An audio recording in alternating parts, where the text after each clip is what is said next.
Good evening and thank you for joining us. The local Alstom railcar plant has informed its main union that major layoffs will begin in June. Unifor officials say by the end of this summer, more than half of their 400-plus members will be off the job while they continue to wait for a crucial contract to build Toronto's new subway trains. Jonathan Wilson reports. In early 2021, the provincial government announced the Thunder Bay Alstom plant was chosen to build 60 extra streetcars for the Toronto Transit Commission. The contract brought some much-needed work to the plant, but Alstom officials say that project will soon be coming to an end. The company points out that workers in the plant knew that time was coming soon. But according to Unifor Local 1075 President Justin Roberts, the announcement of around 250 layoffs this summer still hits his members hard. We're laying off so many right now because, the LRV streetcar contract has come to completion, and we currently have about just over 200 members working on that line. And as that one ramps down, there will be a gradual layoff in smaller increments until the full completion of that contract. Roberts expects that some senior employees will be shifted to Alstom's other ongoing contracts to refurbish hundreds of GO trains over the next 7 years. But those contracts only require about 150 Unifor members compared to the current 407 working in the plant. So we're currently working on the GO Transit refurbishment contract of 94 cars, I believe. And that one should last us a couple years until once that one ends, we'll start the 181 cars that we were just awarded at the end of 2024. Alstom and Unifor continue to wait for good news about a potential $2 billion contract to build new subways for Toronto. The money is finally in place from all three levels of government, but Robert says he wishes that had happened much sooner. We really need the future subway car contract to keep our plant very profitable. But aside from that work, I've heard that there are other rumblings of smaller contracts that we are reaching out and we're trying to get to maintain our workforce. And while Alstom prepares for layoffs, one thing that shouldn't affect the plant is the new U.S. tariffs. Robert says that's due to their current supply chains, which are mainly outside of the U.S. The tariffs aren't overly affecting our facility. We're not building as many primary parts out of raw material as we once were. And in the same case, we're not buying the same amount of raw materials that would come from foreign countries. As of right now, most of our materials, I believe, are coming from Canadian suppliers. Jonathan Wilson, TBT News. After looking at more than 50 locations for Thunder Bay's proposed temporary shelter village, city staff are now speaking about their new recommended site along Fort William Road. The plans for the LRCA property will be brought before City Council on Monday night with hopes of getting the lease negotiations finalized as soon as possible. Jessica Clement reports. The new suggested location for the city's proposed temporary shelter village at 1111 Fort William Road is a triangular lot directly across from the CLE grounds. City staff will be asking council to endorse the proposal to lease the property, which is currently owned by the Lakehead Region Conservation Authority. The recommendation comes after council members rejected the East Mile Street site, and administration then looked at over 50 alternate locations across the city. So of the 50, 29 actually got ranked against the site selection criteria. And though there were some options that ranked higher than 1111 Fort William Road, the options had other considerations that were not necessarily reflected in the site selection criteria that needed to be considered. So there was a degree of professional expertise that had to be applied in that analysis as well. Encampment response lead Riley Willinen says the new site has enough space to accommodate around 100 units and is in reasonable walking distance to services and public transit. She also notes the site is pretty much ready for development, which is ideal as the city needs to start construction in 3 months, or else the funding they received from the District Social Services Board may be in jeopardy. Our funding, the $2.8 million that we've been approved, is contingent on starting construction in July and finishing construction by December. So we are still anticipating that we'll have a phased approach to occupancy starting in October. So though it's delayed a little bit, it's still, the goal is still for it to happen this year.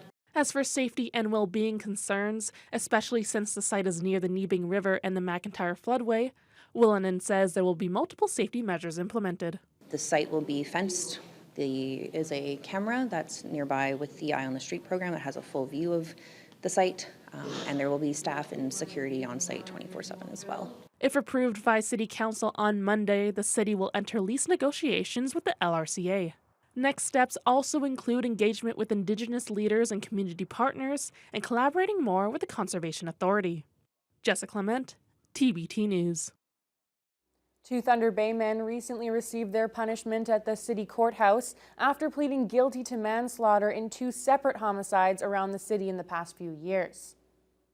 The victim in the first incident was 30-year-old Cody Ballmer. City police found him dead in a Balmoral Street residence in May of 2022. 1 week later, police arrested 39-year-old Daniel Blaze and charged him with second-degree murder. He later pleaded guilty to the lesser charge of manslaughter. Earlier this winter, Blaze was sentenced to 8 years behind bars. The victim in the other homicide was 63-year-old Richard Young. He died 1 week after an assault at a home on Robertson Street in September of 2023. Police arrested 25-year-old Randy Andrews and charged him with second-degree murder. He also pleaded guilty to the reduced charge of manslaughter and was handed a 6.5-year prison sentence. With credit for time already served, both men will spend approximately 4 more years behind bars. The City of Thunder Bay marked World Autism Day this morning. An official flag raising was held at City Hall, along with a media event to speak about the Fly the Flag and Celebrate the Spectrum campaigns. Autism Ontario outreach specialist Kadisha Graham and City Councillor Kristen Oliver were on hand for the ceremony to help spread awareness and show support for the local autistic community. Autism Ontario provides information and programs to people on the spectrum, along with their caregivers and families. The hope is to encourage positive action and safe environments to foster inclusivity and support for autistic people. And it's important that we celebrate August 2nd and World Autism Day and celebrate the spectrum so that we can have a more inclusive Ontario for everyone so that they can experience the things that everyone experiences barrier-free. The flag-raising ceremony was one of many happening throughout the province today.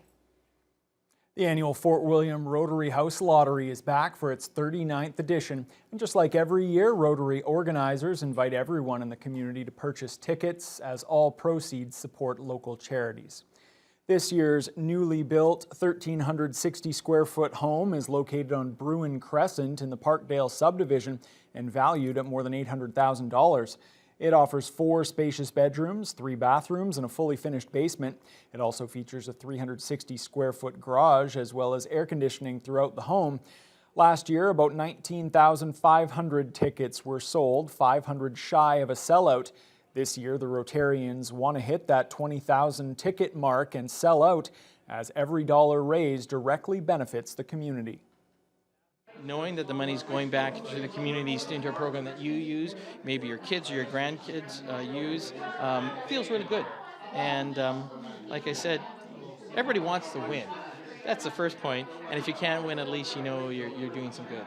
I love when people come to the open houses and families are envisioning their space already. They bring their children in and they're going, this is going to be my bedroom. And so it's really wonderful to see community members coming in and already living the dream and hoping that they'll win.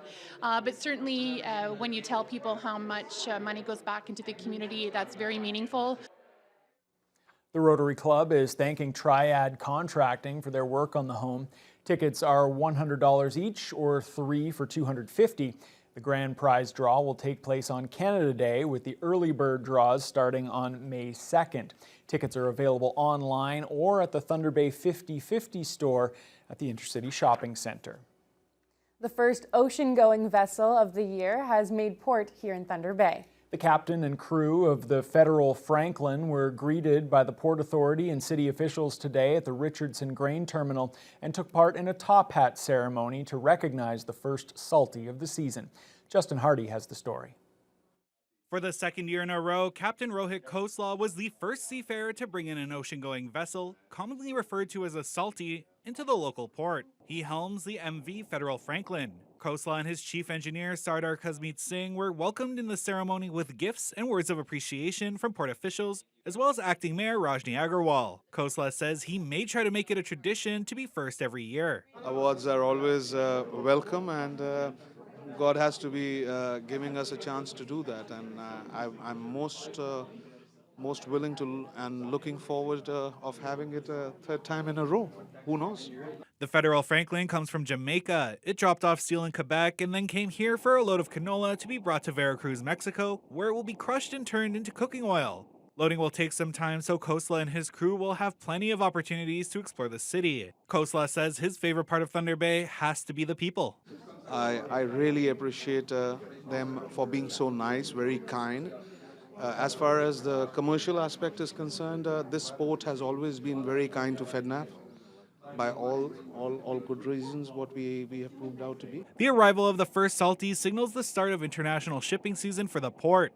Last year, Captain Khosla and the Federal Franklin set a record for earliest Salty arrival. According to Port CEO Chris Heikkinen, only 4 Salties have ever crossed Thunder Bay's breakwall before April. It's one of the earliest openings that we've ever had for international shipping in the Port of Thunder Bay. The average, sort of the 10-year average, is about April 10th. So we're well over a week ahead of kind of what you'd anticipate. Meanwhile, on the day that President Trump's newest tariffs went into effect, Heikkinen was asked about the ramifications for the local port. He says the U.S. tariffs shouldn't have a major impact. Primarily, our cargoes don't, for the most part, go into the States. There will be some cargoes that will potentially be impacted by the tariffs, and so we'll have to see how that pans out. Justin Hardy, TBT News. And obviously we saw that top hat ceremony was held inside today, and of course, Haley, there was good reason for that, as snow blowing all over the place and coming down in droves. Yeah, we knew that it was coming today. It's been the talk of the town, basically, but it came, and we need you, Fiona, to tell us all about it. Well, at this time of year, this is a Colorado low that's moving into the region, and spring lows out of Colorado are mercurial at best. That's going to be my most polite term for it, because it has been keeping Environment Canada's meteorologists on their toes. Usually they update a lot of our forecasts and our systems maps to let us know what's coming about 3 or 4 times a day. Today, they were updating it about 14 times. It is shifting, and it's making it very hard to predict how it is moving in. Now, today we were expecting to see the brunt of the snow during the morning and the early afternoon, and then starting to slowly taper off overnight. Instead, it has been starting a little slower and picking up energy and speed in the afternoon. So the city of Thunder Bay actually didn't see the worst of the snow and the wind until later on this afternoon. We had morning snow pellets. You probably saw that for most of the morning, and then the afternoon snow started very light, and then it suddenly started kicking in. Winds from the east started out at 24 kilometers per hour this afternoon. They've been gusting up to 69 km. Temperature-wise, that's the only thing that really hasn't been moving much. We had an overnight low of -3, and then it popped up to -1, and then it's been fluctuating between -1 and 0 since about 2 a.m. Wind chills fluctuating between -7 and -10 throughout the day. If we take a look at what's going on around the region, very consistent. As you can see, hovering around the freezing mark. We've got highs of 2 Celsius, ironically up north in Pickle Lake and in Kenora, but then they hover around the freezing mark in Red Lake, Fort Francis at 1, 0 in Upsala, Atikokan, along the North Shore, and then -1 in Armstrong, -3 in Greenstone and Wawa, and -1 in Sault Ste. Marie. Because of that position on the lake, instead of snow, they're dealing with ice pellets and snow pellets at this time. Here in the city of Thunder Bay, we are only going to drop down to -3 again, so very much like we saw last night. Wind chills will be close to -9, so again, not a lot of movement in temperatures. But instead of maybe 5 or 10 centimeters of snow that we were expecting tonight originally, the brunt of it seems to be falling overnight. 15 to 25 centimeters is going to move through the city. And in areas around Thunder Bay, in higher terrain, it could be as much as 30 centimeters. And that is with winds starting out 20 to 70 kilometers per hour this evening. And then it will start to taper off a little. It's going to go down to 50 for the overnight hours and then possibly continue into tomorrow morning. How long it continues tomorrow morning will depend on the speed of this system. Already, it is making roads very difficult, very questionable, and has already caused an accident at Sistonen's Corner. That area of Highway 102 and 1117 is closed both directions at this hour, heading towards Thunder Bay or Kekabeka. So we're hopefully going to have more details on the road closures, but I cannot stress enough to folks, if they are heading out on the roads, even in town tonight, to please take care. There have been numerous accidents, and guaranteed there's going to be more on the way with this system. Yeah, well said, Fiona, especially given that this is seemingly so unpredictable. Absolutely. And really unclear how long this is going to take to move through.